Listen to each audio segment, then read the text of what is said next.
the greatest contribution is that we should determine how the young people must contribute toward the attainment of these goals. And also, if need be, we should provide a required firm commitment and statement. And as you can see, there are some of the gaps are up, but no, those gaps were filled in our discussion. It has not yet been a complete program, but I can see with Panama guideline.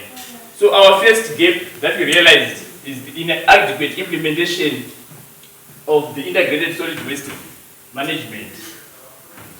So on our framework, this becomes the founding base on which we shall build our resolution with regards to issue to do with waste management. So to put the elements lacking here are lacking in terms of implementation.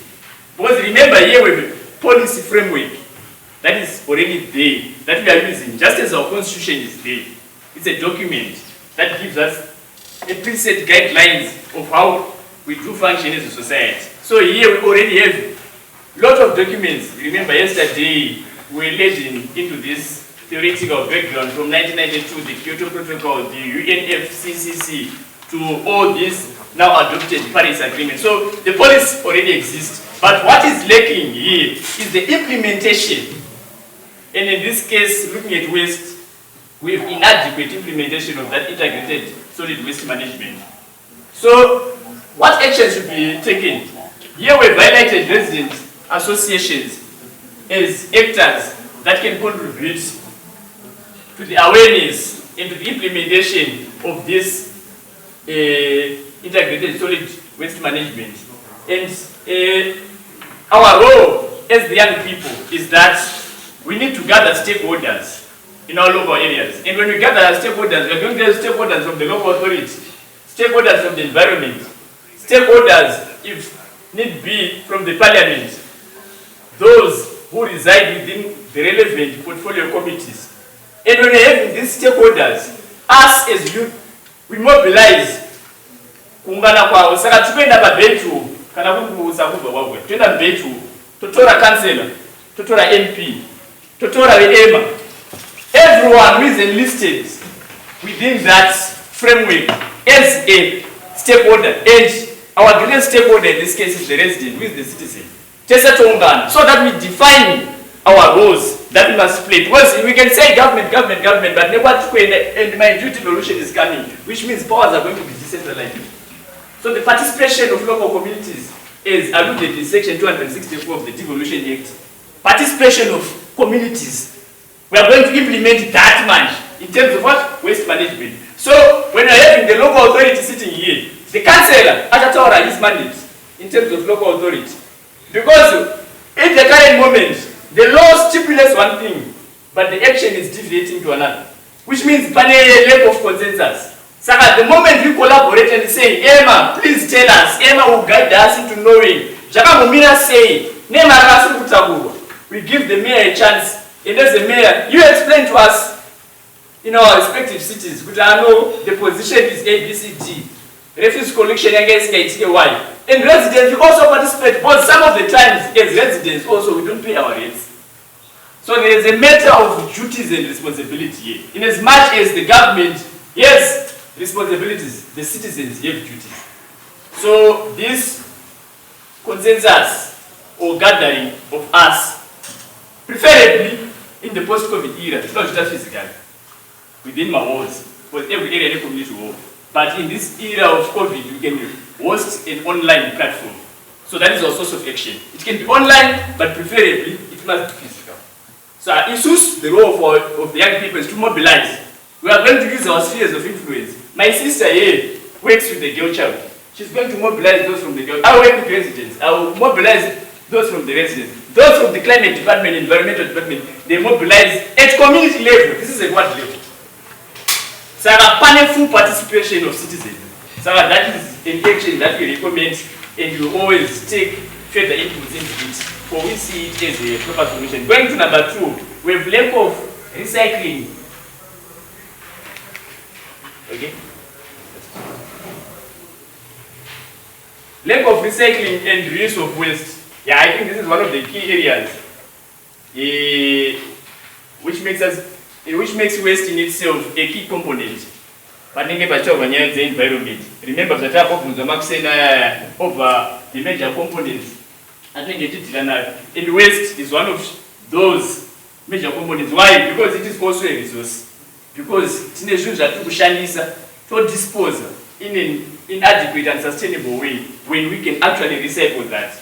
So there's adoption of circular economy, also the industrial agriculture and other waste, whereby now we are going to have this modernized civilization. You remember Vision 2030? If you ask them what is the vision of the city of Harare, Vision 2030. Each city has got a respective vision. And as a nation we've got a vision 2030, as a nation, and even as a continent with a vision. So these visions must be sustained with actions that now support into the implementation of that. And one of the visions of Zimbabwean cities is what to have a world-class city status by the age 2020, as soon as 2023. But then 2023. So this is also an action that leads us to attain that vision. So in this adoption of circular economy, whereby all resources that get shandisa, especially the resources which are reusable, that plastic,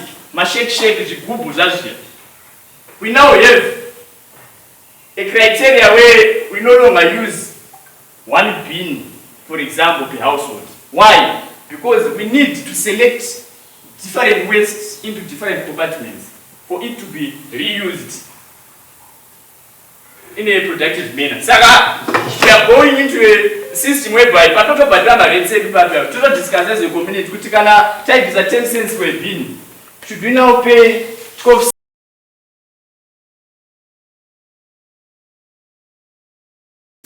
digital waste selection? They now tell us that no. Or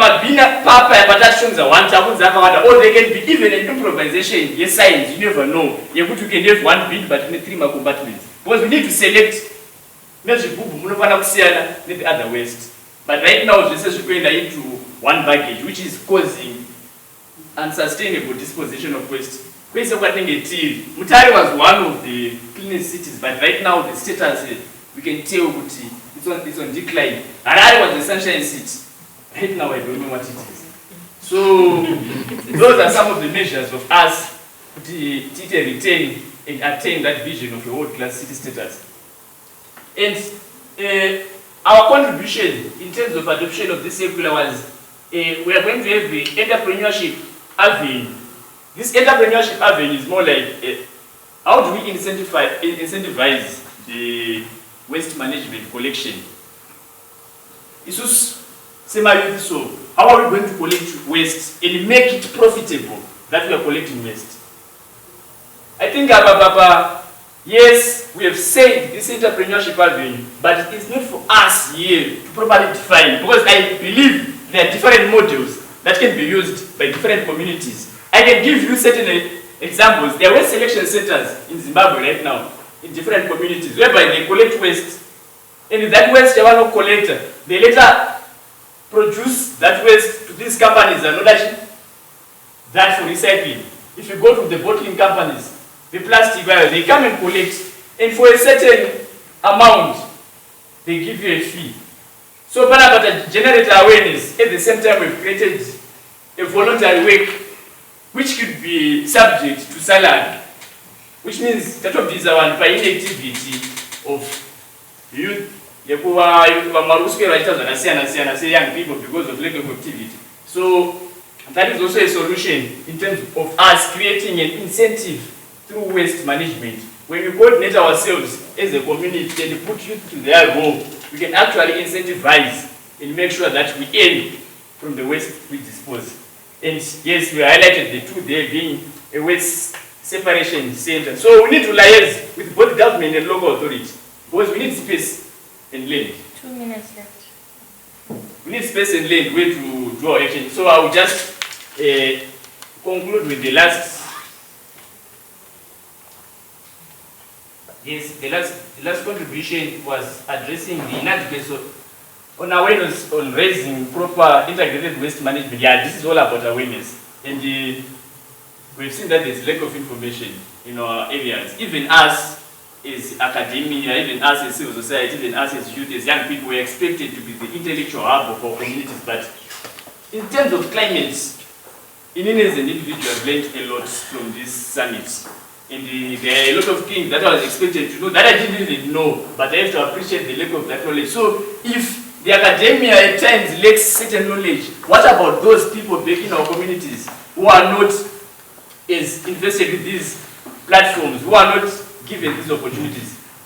There is probabilities that they don't really know much about that. So there's need of awareness. We need to have awareness campaigns and capacity buildings. How are we going to do this awareness? We can use a very, very simple tool. That is the tool of music. And right now, almost every young person listens to music. It now depends which type of music. So when we take one only 10 which type of music, we influence the behavioral change within our communities. But because of time, we will send you the document and there will be a lot and great of discussion on this. You can always contribute. Thank you very much.